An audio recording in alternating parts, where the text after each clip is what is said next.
मैं डियर आप सबका आभार धन्यवाद करता हूँ।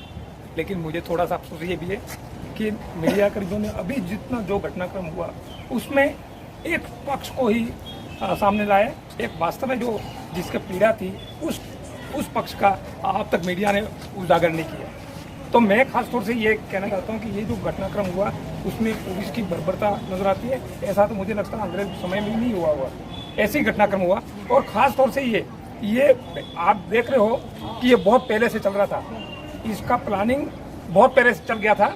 आपने देखा होगा सोनार माता वाला मंदिर वाला झंडा, जो झंडा चढ़ा रहे थे वो माताजी का झंडा था, वो चढ़ा रहे थे, लेकिन जानबूझ के बीटीपी का झंडा चढ़ा है, यूं करके विवाद उस वक्त शुरू किया। और उस वक्त गुलाब चंद कटारिया जी ने माना कि नहीं, बीटीपी का झंडा नहीं था, मैं झूठ नहीं बोलता हूँ। तो उस वक्त ही ये शुरुआत कर दिया था। और फिर इन्होंने आरएसएस और बीजेपी के लोगों ने, ऐसे लोग थे जो उन्होंने लगातार ये किया कि जोहार नहीं चलेगा, नहीं चलेगा। अरे भाई, तुम जो मुद्दे हम कोई गलत उठा उसकी बात करो, तुम्हारे पास कोई मुद्दे है नहीं जो एक ही बात कर रहे हो कि जोहार नहीं चलेगा। तो ये वातावरण बना रहे थे लगातार, और वो जो वातावरण बना रहे थे उसी के दौरान कांग्रेस के कुछ लोग थे जो सरकार को बचाया, वो पक्ष में नहीं थे, ऐसे लोग खिलाफ लोग थे, उन्होंने मिल करके ये षड्यंत्र किया काकरू डुगरी वाला। और वैसे भी आंदोलन पीटीपी का नहीं था, ये आदिवासी आरक्षण समन्वय समिति उसका था ये पूरा शुरुआती। लेकिन ये तो हमने तो समर्थन दिया था, तो समर्थन का मतलब ये नहीं होता है कि इसको पूरा वो किया जाए। तो ये सारा घटनाक्रम किया वो आरएसएस, बीजेपी, कांग्रेस के कुछ लोग उन और प्रशासन, ये मिल करके घटनाक्रम किया है। इस वजह से इतनी दर्दनाक और बर्बर हालत पैदा हुआ है। नहीं तो एक बात किया सर, लॉकडाउन था लगातार, और लॉकडाउन कितने महीने चला? 3 महीने चला। और 3 महीने में 3 दिन पुलिस ही खुद रोकती थी, वहां भी रुक जाओ, आगे बैन करते थे, कहीं आना जाना साधन नहीं जाते तो क्या पहाड़ टूट जाता। ऐसे हो जाता कि 2 दिन और बातचीत हो जाती, कौन कौन रास्ता निकलता। लेकिन वो नहीं चाहते थे शांतिपूर्ण लोग बैठे रहे। और बैठे हुए लोगों के साथ में अत्याचार किया, उन्होंने फायरिंग किया, लाठीचार्ज किया, सब किया, वो उन्होंने इस तरह से किया। तो ये जो घटनाक्रम था उसमें मुझे ऐसा लगता है कि ये बहुत पहले से भी उनकी प्लानिंग बन गई थी कि इस तरह से बीटीपी को यहाँ से खत्म किया जाए। इनकी प्लानिंग ये आरएसएस, बीजेपी, क्योंकि आपने सुना होगा, मैं ये कह रहा हूँ, ये जो मदन दिलावर, उसने तो यहाँ तक बोल दिया था कि ये उपद्रवी नक्सलवादी हैं और ये आतंकवादी हैं। तो ये इस तरह और कहाँ ट्रेनिंग लेके आए ये भी बता रहा था। तो मुझे लगता है कि मदन दिलावर और गुलाब चंद कटारिया ही हमारे नेता थे। तो वो लेके गया था कहाँ ट्रेनिंग के लिए, तो उनको पूछना चाहिए कि तुम कौन सी जगह ट्रेनिंग करवाइए नक्सलवाद की।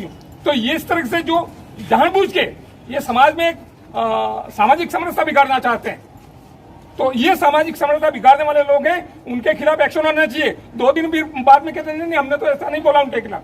तो ये हम खासतौर से कहना चाहते हैं कि शेड्यूल एरिया में हमारे बीच में सामंजस्य, कोई कहीं आपने देखा होगा कि यहाँ कहीं कोई झगड़ा नहीं, कोई टंटा नहीं, कुछ विरोध नहीं, लेकिन हमारे यहाँ के लोगों को भी नाम आ गए उसमें, और गए भी नहीं, बेचारे जानते भी नहीं, रणसागर का ये भी नहीं जानते, काकरी डुंगरी का ये नहीं जानते, वो ऐसे लोगों के नाम आ गए। लेकिन यहाँ की जो पुलिस थी उसको धन्यवाद, जिन्होंने जानबूझ के लोगों को परेशान नहीं होने दिया। तो ये जो घटनाक्रम किया है वो घटनाक्रम मैं तो चाहता हूँ कि ये जो सरकार को, ये जो फर्जी मुकदमे है, फर्जी मुकदमे इसलिए कह रहे हैं कि इसमें जो वास्तविकता है 90% लोग बिल्कुल उस केस के संबंध में गए नहीं है, वहां आए नहीं है, कुछ जानते नहीं है, ऐसे मुकदमे दर्ज किए हैं। इसलिए फर्जी मुकदमे उनको वापस लेना चाहिए, और जो निर्दोष लोग हैं अविलंब उनको वहां से केसों से निकालें।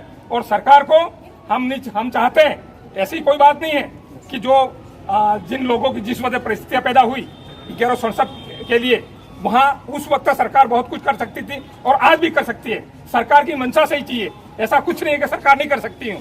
तो ये सरकार का मानसिकता का सवाल है, सरकार की मंशा का सवाल है कि ये जो 1167 सीट है वो भरी जाए। तो हम खास तौर से कहना चाहते हैं कि ये जो सरकार है वो हमने समर्थन दिया है, उसको हमने बचाया है, ये भी बात सही है। तो हम ये नहीं कह रहे हैं कि हमने सरकार को बचाया, लेकिन सरकार का फर्ज बनता है कि ये जो जानबूझ के हमारे ऊपर जो आरोप लगा रहे हैं उसकी वास्तविक जांच करा करके ऐसे लोग हैं उनके खिलाफ का एक्शन लिया जाना चाहिए। और जो लोग इस जानबूझ के इस प्रकरण में फंसाया गया है उनको राहत मिलनी चाहिए। और मैं खास तौर से ये कहना चाहता हूँ, जो मौतें हुई वो जो हानि हुई है जनहानि, वो मुख्य है। उस जनहानि के बदले सरकार को सख्त उनको राहत प्रदान करनी चाहिए और उनके बदले में उनके परिवार को नौकरी देना चाहिए।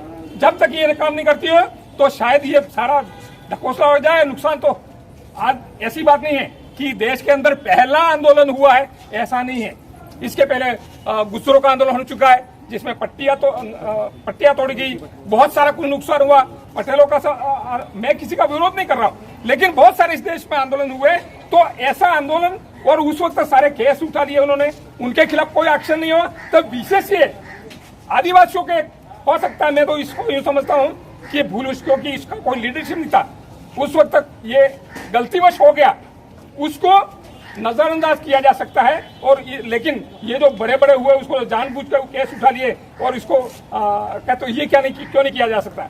इसलिए मैं ये नहीं कह रहा हूं कि जो लोगों का जो नुकसान हुआ उसको भी सरकार को भरपाई करनी चाहिए, उसमें हमारा कोई दो राय नहीं है। लेकिन खास तौर से जनहानि हुई है उसको सरकार अभी भी नजरअंदाज कर रही है और मीडिया भी नजरअंदाज कर रहा है। मेरा आप सबसे हाथ जोड़ के निवेदन है कि ये जो चीज है, जो जनहानि हुई है, उसको सामने ला करके उनको रिलीफ पहुंचाई जाए, उनको मदद पहुंचाई जाए, यही बात करें। पूरा घटनाक्रम सरकार और सिस्टम का फेलियर था, क्या आप ये मानते हैं?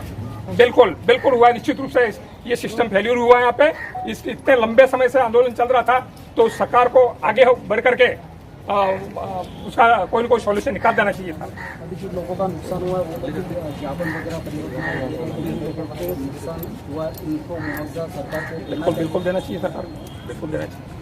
इस मामले को लेकर राज्य सरकार सुप्रीम कोर्ट जा रही है, बीटीपी का समर्थन है इसमें? सुप्रीम कोर्ट जा रही है हाँ, वो तो सरकार ने समझौता किया कि भाई SLP लगाएंगे या जो कोई भी करेंगे, लेकिन उस कोर्ट में जाए या नहीं जाए, सरकार की मंशा हो तो सीधा ही लगा सकती है, उस पर कहीं कोर्ट में जाने की कहीं जाने की जरूरत ही नहीं है। तो पूरे घटनाक्रम के बाद घटनाक्रम के दौरान सीएम से आपसे बात हुई थी? सीएम की हाँ बिल्कुल बात हुई है, बात भी कह रहे हैं, वो गंभीरता से उसमें सोच रहे।